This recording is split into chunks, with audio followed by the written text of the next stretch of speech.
നമുക്ക് ഇടപെട്ടാലോ? ഈ കച്ചറകൾ ആരും ഇങ്ങോട്ട് കയറ്റിവിട്ട് സെക്യൂരിറ്റി. നിങ്ങൾ എന്താ ഇവിടെ?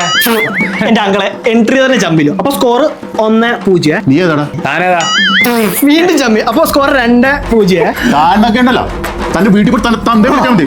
ഓ ശരി, എന്നിട്ട് ഞാൻ തന്നെ തന്തേന്ന് വിളിക്കാം പോരെ?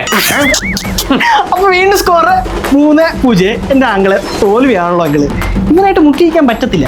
ദേ ഓട്ട മത്സരം ഉണ്ട്. എന്നാൽ അതിൽ കുടിക്കും. അതാകുമ്പോ അങ്ങൾ ജയിക്കും. അപ്പൊ പിന്നെ 100 മീറ്റർ തികച്ചോടണല്ലോ. 50 മീറ്റർ ഓടി കഴിയുമ്പോഴത്തേനും 50 മീറ്റർ വേറെ എത്തുമല്ലോ. സാരമില്ല. മോളെ ശരിക്കും എന്തോ പ്രശ്നം? അതൊരു തേച്ച പ്രശ്നം അങ്കിളെ. എടാ, നിങ്ങളുടെ തേച്ചതിന്റെ കാശ് എത്ര ഞാൻ തന്നേക്കാം. ഓണമൊക്കെ അല്ലടാ, പ്രശ്നം ഉണ്ടാക്കല്ലടാ. അല്ല, നിങ്ങൾ ഈ ഒരു ഷർട്ടിനും പാൻറ്റിനൊക്കെ എത്രയാ ചാർജ് ചെയ്യുന്നത്? എടോ, അതൊന്നും അല്ല, ഞാൻ ഇവന് റിലേഷനിലായിരുന്നു. അത് ടോക്സിക് ആയപ്പോ ഞാൻ നിർത്തിയതാ. അതാണോ? എടാ മോനെ, ആ കുട്ടി പറഞ്ഞൊക്കെ കേട്ടല്ലോ, നീ ഭയങ്കര ടോക്സിനാടാ. അതുകൊണ്ട് പ്രശ്നമൊന്നും ഉണ്ടാക്കാതെ മോൻ പോ. ടോക്സിക് ആണല്ലേ?